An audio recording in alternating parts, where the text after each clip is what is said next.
Hello everyone, my name is Regasa. I'm PhD student from Institute of Geophysics, Polish Academy of Science, Poland. Today my talk is about managing land to reduce sediment yield in the Fincha watershed, Ethiopia. In this presentation, we will look background, objectives of the study, material and methodology, results and discussion, finally conclusion and recommendation.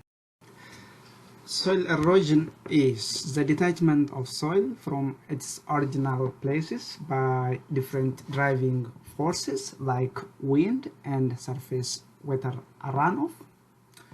One of the most significant environmental issues facing the world today is soil erosion, which affects both agriculture and environmental sustainability. As you can see from this map, soil erosion is very democratic because it is not limited to one corner of the world, but different parts of the world has different soil erosion rates. For instance, United States has 16 ton per hectare per year, while Europe has 20 to 40, and Ethiopia has 25 to 30 ton per hectare per year. Annually, the world misses 75 billion ton soil by surface runoff, and Ethiopia shares its own around 1.5 billion ton soil by the surface water runoff. Therefore, the objective of this study is to evaluate the effect of management practice on reducing soil loss and sediment yield across the watershed by numerical modeling. Fincha watershed is located in western parts of Ethiopia in Blue Nile Basin in the largest region, Oromia Regional Estate, at 300 kilometers far from Addis Ababa. For this study, we used different input data and data processing tools. The data we used for this study are categorized into two: spatial data and temporal data, as you can see from this, and the data processing tools we used are ArcGIS and QGIS, mostly for classification of land use, land cover, land change modeler, LCM in sets. It is used for prediction of land use, land cover.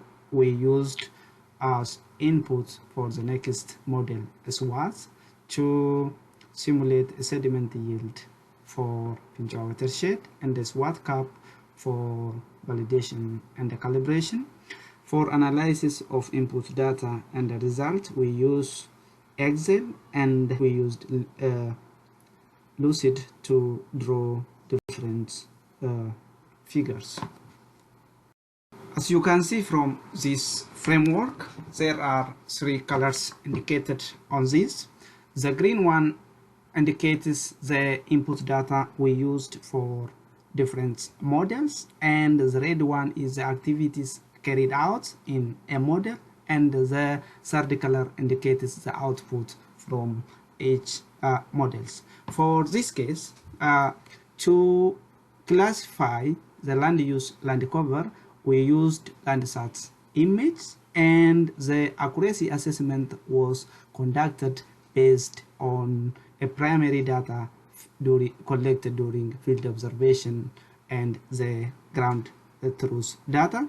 During the field observation, we have conducted key informant interview and focal group discussion, and collected made some site observation.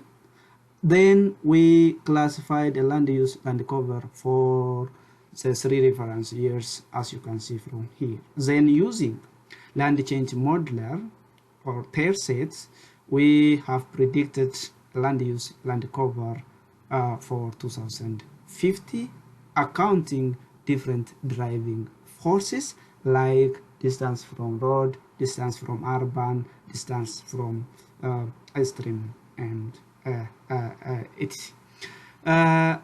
again, to model SWOT, the SWOT needs input data like land use, land cover, and weather data like maximum temperature and minimum temperature, precipitation, wind speed, solar radiation, and relative humidity, digital elevation model, and soil data. After the SWOT model setup, the calibration and the validation and sensitivity analysis was conducted using flow data and the sediment data, which is collected from Fincha gauge station. After calibration and the validation, simulation of sediment yield was conducted for this watershed. Then analysis of sediment yield under land use, land cover impact was conducted, keeping other parameters constant. After that, the prioritization of sub-watersheds was conducted, looking at each sub-watershed. Then the evaluation of pest management practice was conducted using the selected management practices. Two management practices were selected for evaluating pest management practice. These are filter strip and tracing, and then they were compared with a baseline result. When we say filter strip is a wide grass strip established on a cultivated land. This can use also for urban drainage, and tracing is a constructed channel across the slope, and it uses for reduction of surface runoff. It is about a modification of different parameters from SWOT management database, looking at a previous studies conducted in the region to the level of Africa. So for filter strip, it is about a modification of filter widths. We modified the calibrated value, which was 0 to 5 meter. Why we make it 5? Why not 6 or other number? Different studies conducted in the region as well in Africa used from 1 meter to 10. So we chose 5 meter for our case. The other one is tracing. Tracing is about the modification of slope lengths, management support, practice factor, and curve number parameters. Also, the values are modified from this calibrated value to the modified value, as you can see from here. Before starting to discuss about the results, I would like to say a little bit what benefit can pest management practice provide. It reduces soil erosion and sediment yield, which leads to reduction of surface runoff and increase of soil moisture. Reduction of surface runoff and increase of soil moisture again leads to increase of soil organic matter, and this again leads to restoration of degraded soils. If degraded soils are restored, it increases the ecosystem service, which used for mitigation and adaptation to climatic change. For this case, these three maps indicates for baseline, filter strip, and tracing. When the filter strip was applied, the sediment yield was decreased from when we compare with baseline, but when tracing was applied, even the sediment yield become less than 50 ton per hectare per year. From this, the management practice stated it produced encouraging in the reduction of sediment. For the watershed wide effective of filter strip and tracing is 60 and 76 respectively, while differences may arise at sub-watershed scale. Due to resource limitation, it is not possible to carry out management measures simultaneously for all sub-watershed. Therefore, priority should be given to such watershed at high risk of soil erosion.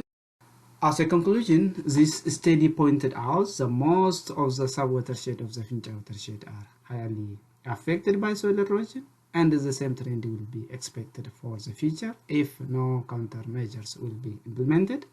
Management practice can help in reducing sediment yield at watershed scale, but they may not be yet effective in lowering soil erosion below critical threshold in highly impacted area, because according to the land policy in Ethiopia, the tolerable soil sediment yield in Ethiopia should be less than 11 ton per hectare per year. Tracing resulted the best management to reduce sediment yield in the Fincha water. Recommendations relating to data and hydrological modeling. It needs to improve hydrometeorological monitoring, improve data recording center technical skill and office service.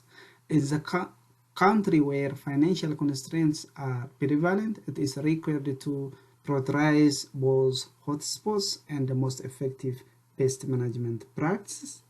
Application of pest management requires additional soil and land management measures like eco-hydrology, riparian restoration, buffer zone, and stream bank stabilization. Thank you very much for your attention. If you have any comments, questions, welcome.